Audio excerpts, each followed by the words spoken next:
एक और दिन बनारस में। रात के इतने शोर, इतनी भागा दौड़ी के बाद एक बार फिर से ये शहर राजी था एक नई शुरुआत के लिए। ये शहर राजी था और शायद मैं नहीं। इसलिए मेरे उठने से पहले ही सनराइज मुझसे छूट गया। पर बनारस में किसी ने मुझसे कहा था, जो छूट गया जब तक उसे जाने नहीं दोगे तब तक नए एक्सपीरियंस पास कैसे आएंगे। यही सोच के सबसे पहले मैं पहुंचा गौरी केदारेश्वर मंदिर। जब भी कोई डेड बॉडी हरिश्चंद्र घाट पे लाई जाती है जलाने के लिए, उससे पहले उसे गौरी केदारेश्वर मंदिर में लेके आया जाता है। उसके बाद फिर उसको ले जाया जाता है हरिश्चंद्र घाट। हरिश्चंद्र घाट वो घाट है जहाँ पे राजा हरिश्चंद्र ने जब अपना राजपाट त्याग दिया था, सब कुछ खत्म करके अपना राजपाट छोड़ के राजा हरिश्चंद्र यहाँ आए और डोम राजा का काम करने लगे। डोम राजा वो होता है जो कि डेड बॉडीज को प्रिपेयर करता है, उनको चिता उनकी रेडी करते हैं। अभी तक हम बस बनारस के बारे में सीख रहे थे, पर आज बारी थी बनारस से सीखने की, उस बारे में जो कि सच है, मेरा, तुम्हारा और इस प्रकृति का। A dead body passed by me। Banaras की इन सकरी गलियों में से वो शव यात्रा मेरे इतने पास से गुजरी कि मानो उनका कहा गया हर वो राम नाम सत्य का शोर मेरे कानों में गूंज उठा। और ये राम नाम सत्य का ऐलान यही याद दिला गया कि जो आया है उसे जाना है। और जगह जहाँ पे मौत से लोग डरते हैं, बनारस में इसे मुक्ति की तरह माना जाता है। और हर उस शोर में ये समझ आता है कि अंत केवल उस चीज का होता है जो कि झूठा है, और सत्य सिर्फ एक है, वो अल्टीमेट कॉन्शियसनेस जो ना कभी बनी थी और ना कभी मिटाई जा सकती है। काफी हैवी फील हो रहा है। एक तरफ मैं जो इस इंसिडेंट के चलते इतना हैवी फील कर रहा था, तभी मैंने उन लोगों को नोटिस किया जो कि इस शव यात्रा में थे। उन्हें देखकर कई सवाल थे मेरे मन में। ये लोग इतने शांत कैसे हैं? कोई रो क्यों नहीं रहा? क्या ये सब जिसे अभी पे अपने कंधे पे लेके आए हैं, क्या वो उनका अपना नहीं है, या इन सब ने मौत से दोस्ती कर ली है? तब समझ आया, ये वो स्थान है जहां बहता हर वो दीपक, चिता से उठता हर वो धुआं ये गवाही देता है कि जीवन और मृत्यु यहाँ एक ही गंगा में बहते हैं। और इस बात को ये काशीवासी भली भांति जान चुके हैं। इसलिए उनके लिए मौत अब बस वापस लौटना है उस अनंत में जहां से वो आए हैं। इसलिए अब जब भी मैं मेरे आसपास से किसी शव को गुजरते देखता हूँ तो भीतर कोई डर नहीं होता, कोई असहजता नहीं होती, बस एक शांति होती है, जैसे किसी ने कान में कहा हो। इसके बाद मैं गया दुर्गा मंदिर, तुलसी मानस मंदिर, BHU विश्वनाथ जी और संकट मोचन मंदिर।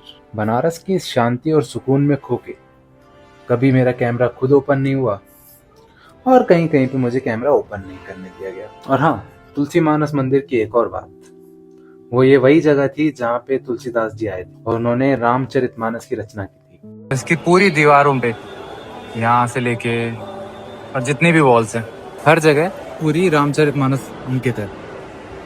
और सिर्फ इतना ही नहीं, इस वर्ल्ड में जितने भी वर्जन है रामायण के, वो सब यहाँ रखे हुए हैं। रामायण सिर्फ वाल्मीकि रामायण और तुलसीदास जी की रामायण नहीं थी, इसके अलावा भी देखो रामचरितमानस जो कि वाल्मीकि जी ने लिखी थी, जो कि तुलसीदास जी ने लिखी थी, सॉरी, ये वाल्मीकि रामायण, ये भी वाल्मीकि रामायण। कैसे? अच्छा, पार्ट 1 पार्ट 2, ओके।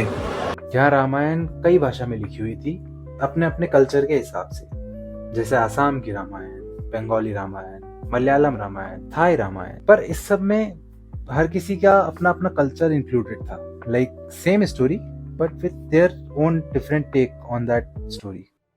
उसके बाद हम गए पशुपतिनाथ मंदिर। शिव को पशुपतिनाथ भी कहा गया है, और जब हमें पता चला कि इंडिया का इकलौता पशुपतिनाथ मंदिर सिर्फ काशी में है, तो हमें तो यहाँ जाना ही था।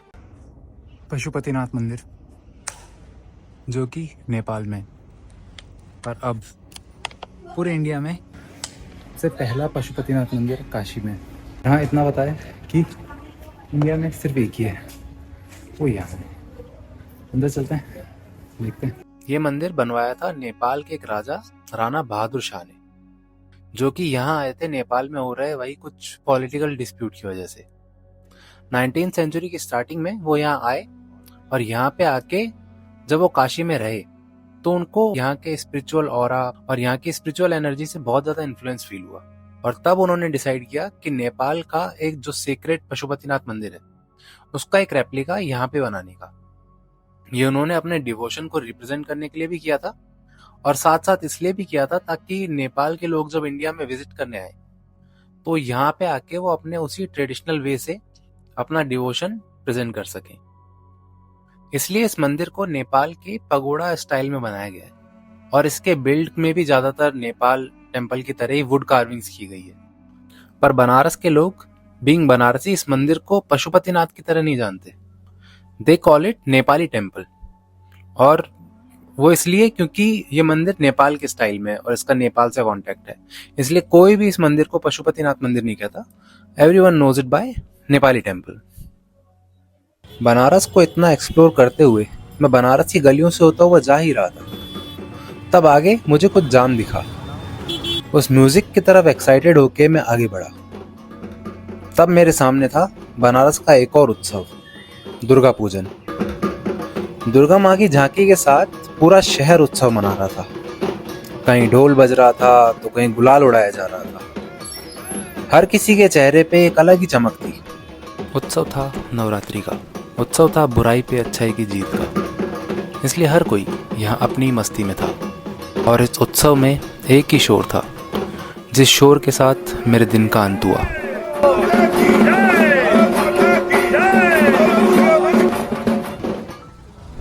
आखिरी दिन था बनारस में। दिन आखिरी बचा था और बनारस अभी भी अपने अंदर इतनी चीजें लिए था जिन्हें समझने के लिए शायद ये भी कम पड़ता।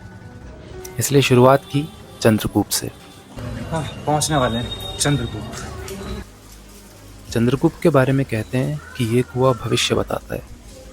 इसमें देखने पे अगर व्यक्ति की परछाई बन गई तब तो ठीक है, पर अगर परछाई नहीं बनी तो मतलब ये है कि 6 महीने या 1 साल में उस पर्सन की मौत हो जाएगी। और हाँ, मेरा रिफ्लेक्शन दिख गया। आफ्टर चंद्रकूप हम पहुंचे सारनाथ, जिसका सिग्निफिकेंस बौद्ध धर्म के हिसाब से बहुत ज़्यादा है। और ये जो अभी मेरे सामने है वो था धमेक स्तूप, जो रिप्रेजेंट करता है गौतम बुद्ध के फर्स्ट लेसन को। वैसे गौतम बुद्ध का जन्म नेपाल में हुआ था, पर यहाँ सारनाथ में उन्होंने सबसे पहली बार अपने पहले 5 शिष्यों को लेसन दिया था। और फिर हम गए गौतम बुद्ध के सबसे प्रमुख मंदिर, जहाँ पर गौतम बुद्ध की अस्थियां आज भी रखी हुई हैं। और इस टेम्पल के अंदर गौतम बुद्ध के जीवन से लेकर मृत्यु तक सारी पेंटिंग बनाई गई हैं। अच्छा। जापान के 2 भाई 900 और कोसो बनाए जापान के 2 भाई अच्छा, इस टेम्पल के अंदर। तो अस्थियां जो हैं गौतम बुद्ध की वो इसमें दिख जाएंगी अभी? नहीं, अभी तो बुद्ध पूर्णिमा और कार्तिक पूर्णिमा को निकाली। अच्छा, अभी अंदर रखी हुई अभी है। रखी हुई है बगल में साइड में। अब अच्छा। जाइएगा तो देख लीजिएगा, साइड में रखी हुई है। अच्छा, बस दिख जाएंगी साइड दिख में। जाएंगे। कहते हैं गौतम बुद्ध की मृत्यु के बाद उनकी अस्थियों को 4 पार्ट में डिवाइड कर दिया गया। एक पार्ट नेपाल ले जाया गया, एक पार्ट श्रीलंका में, एक यहाँ सारनाथ में, और एक पार्ट है कुशीनगर में, जहाँ उनकी डेथ हुई थी।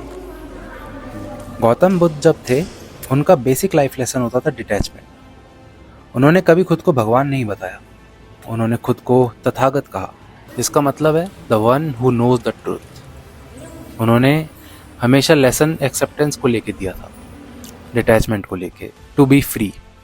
फ्री उन सब चीज़ों से जो कि हमें बांधती हैं, सफरिंग्स, डिज़ायर, अटैचमेंट। उनका कहना था कि खुद को पहचानना, अपनी इनर ट्रांसफॉर्मेशन को ही उन्होंने असली स्पिरिचुअलिटी बताया, असली धर्म बताया। इसलिए ही वो मूर्ति पूजन के भी खिलाफ थे। और ये है गौतम बुद्ध की 80 फीट की मूर्ति, सारनाथ का सबसे मेन अट्रैक्शन। और अब वक्त आ चुका था यहाँ से जाने का, इस शहर को अलविदा कहने का। मैं जा रहा था इस शहर से दूर, मन परेशान था। 4 दिन से जिस शहर से डिटैचमेंट के लेसन ले रहा था, आज जाते जाते उसी से अटैच हो चुका था। पर ये विदाई भी शायद एक नई शुरुआत ही थी। मानो ये शहर मुझसे अपने उसी बनारसी लहजे में पूछ रहा था कि गुरु, बनारस से तो निकल जाइएगा, पर बनारस को खुद से कैसे निकालेंगे। मुझे लग रहा था बनारस से निकलते हुए मैं इमोशनल हो गया। पूरा बनारस इमोशनल हो गया भाई। देखो, आंसुओं की नदियां बह रही है। ये पहली बार था जब किसी शहर को छोड़ते हुए मैं और वो शहर दोनों भावुक से लगे। बनारस की उस भीगी हुई हवा में मैंने महसूस किया कि काशी मुझे रोक नहीं रही थी, बस ये कह रही थी कि जा जा, पर लौट के जरूर आना जब भी मन भटकने लगे। और मैं मैं ये वादा कर आया कि हाँ, जब भी ये शहर पुकारेगा मैं लौट आऊँगा, उन्हीं गलियों में, उन्हीं घाटों पे, उसी अंधेरे, उसी रोशनी में, बिना किसी वक्त और बिना किसी वजह।